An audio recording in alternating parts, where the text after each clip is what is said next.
Welcome back to Fullerton College Print 7577 Pre-Press. This is your instructor, Ben Hewitt. We are now looking at a little bit more of the clone stamping and other types of image fixing in Photoshop. This time we're looking at some pictures I took in Philadelphia a few years back, and we're going to have you clean this one up. Now, some of this is just going to have to be done with a lot of very careful eyeballing.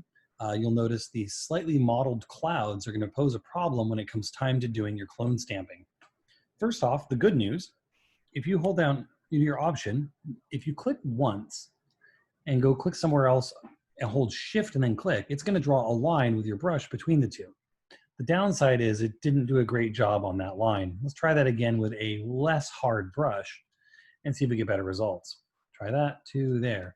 Still looks like a line. So there'll be some more dealing to try and undo that. This is not the easiest picture to work with, but you guys are good. So here you are. I'm giving you real challenges. I'm also going to spoil some of the techniques usable to do this here. So spoiler here. One of the ways of fixing this, if you really wanted to get rid of the chain link fence at the bottom, like the assignment asks, although honestly, part of the charm of Philly is its grittiness. So leaving the chain link fence in is a more authentic picture of that town. But if you wanted to get rid of it, why bother trying to clone stamp it when you can simply crop it out? Hey, look, that part's accomplished. That was nice. So easy, so fun. Let's move on to another one. Good luck on this one, by the way. We talked about this when we talked about serif and sans serif type, how at the original Philly steak restaurant in Philadelphia, Pat's King of Steaks, you only have two menu options, wit and wit out. For them, it's onions. For us, it was serifs, for serif or sans serif. In any case, this is the place. Very good. Recommend if you're ever nearby. In this one, again, although it kind of takes away some of the authenticity, let's see if you can clean up the sky and take out some of that spider web of, I don't need the crop tool on, there you go. That spider web of oh so many power lines out. In this one, I'll show you a demo of why you can't always content aware. Let's say, let's just use that, content aware delete. Let's get rid of this stuff. Delete, content aware, cool, get out of there. Oh my gosh, it's worse. Ugh. Sometimes there's no replacement for the human touch. This is one of those times.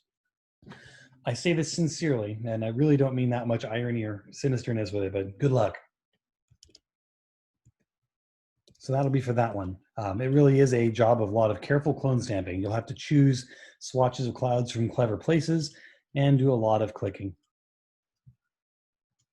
The Eisenhower Building in Washington, D.C. Down the street from the White House is this really interesting looking building. Believe it or not, this is like 9 at night. It stays light late there. So this one wants these tourists looking at the fence gotten. And if you just try to straight clone stamp this, it'll go a little nuts. You'll go a little nuts. So I'll show you a secret for this one if you guys want to see it. But if anyone's trying to take the challenge on themselves, skip ahead like 5 minutes until you see the next image. Skip ahead until you see it change to, what is the next one? Until you see a lunar lander, you can skip ahead on this one. All right, so here's the real secret, and I didn't even come up with this. It was actually a student in my class, my first year teaching, who showed me up in a really awesome way and showed me a trick that I wish I'd noticed. So first off, we can employ the same trick we used in Philadelphia, and the people walking on the far left, why, there's an easy way to remove them. Ah, that was nice.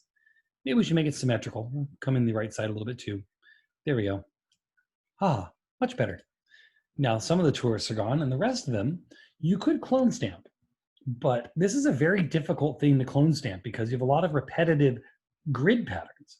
Just as foliage and grass tricks the human brain into ignoring it, rigid patterns like a checkerboard of brick on the ground, or the vertical metal railings in the front, or the horizontal stripes in the cement on the building in the back, those different squarish grids, we notice those, and we very much notice they don't line up. So if I just try to say, okay, sure, let's just do this. I'll stamp this out. Let's go ahead over here.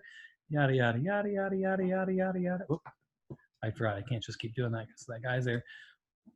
Even without the fact that I moved a door down from where it should be, and although that's part of my point here, that door is obviously too short because I clone stamped it over. So people will notice this sort of thing. Those little lines that line up and neatly row up in human architecture, very hard to deal with.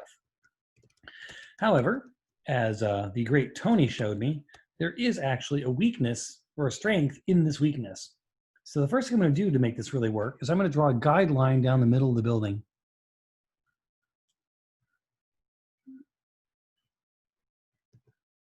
Let's try that a little bit more there. Does that go straight through everything?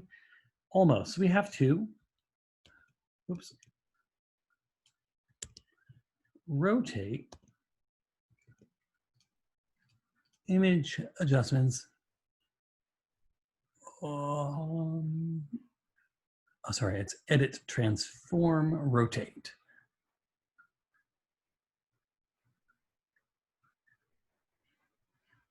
Oh, wow. Let's just do this.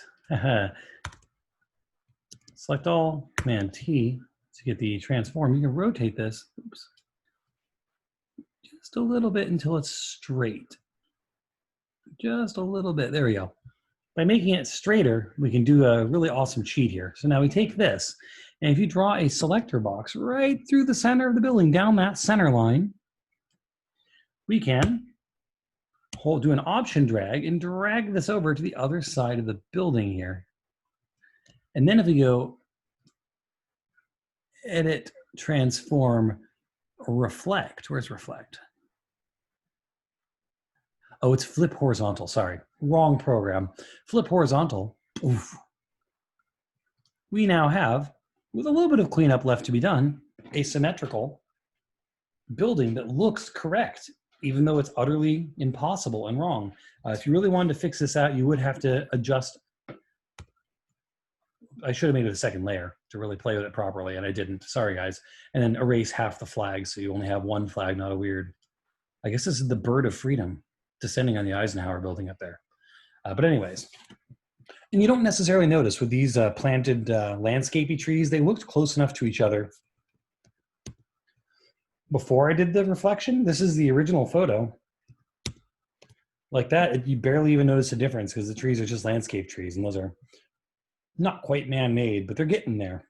Anyways, so that is the secret here. Welcome back. Let's switch over here. Oof. New picture. Welcome back for those who have not been listening and skipping the spoiler there. Anyways, this is a picture of a lunar lander at the Smithsonian, and this is one I would have you guys do another fun little check here, which is put it onto a different backdrop. So I gave you guys a picture of the moon. Of course, you can always find your own. And this would be one where you just remove the backdrop, and you probably want to use a good amount of pen tool to make this one happen.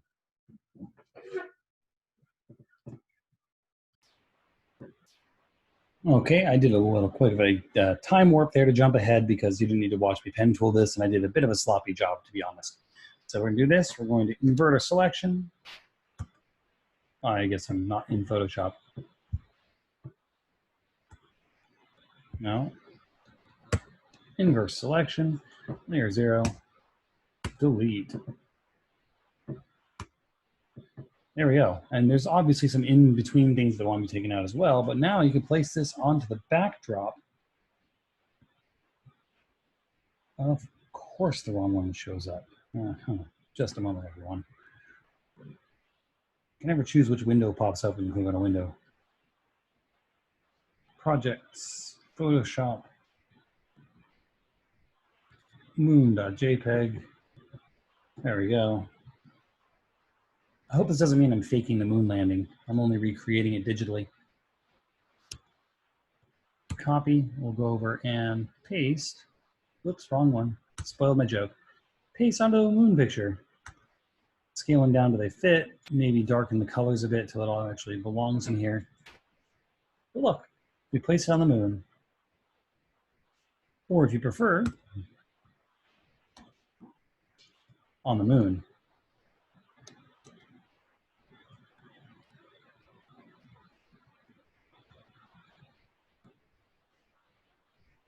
Back there somewhere. There we go. I still want to know where they put all the cheese they brought back. Anyways, this was more or less how to do this stuff. All that's left is one horrible pun joke on you guys. So let's go there. Good luck with the project, and you can stop now if you want to save yourself. In fact, it's probably better you don't ruin the rest of your day by listening to what I'm about to say. All right, don't say you weren't warned, because I'm here to answer the question that's been going through my head all day. Using our new tool that we just learned about, how many clones could a clone stamp stamp if the clone stamp could stamp clones? Let's see, let's count. 1, so I'll take that head there, we'll paint over here. There's an extra clone, 1, 2, you guys get the point. All right, well, thank you guys for watching. Hope this project is challenging, not too tedious, and a little bit enlightening. Maybe you learned a little bit out of it here and there.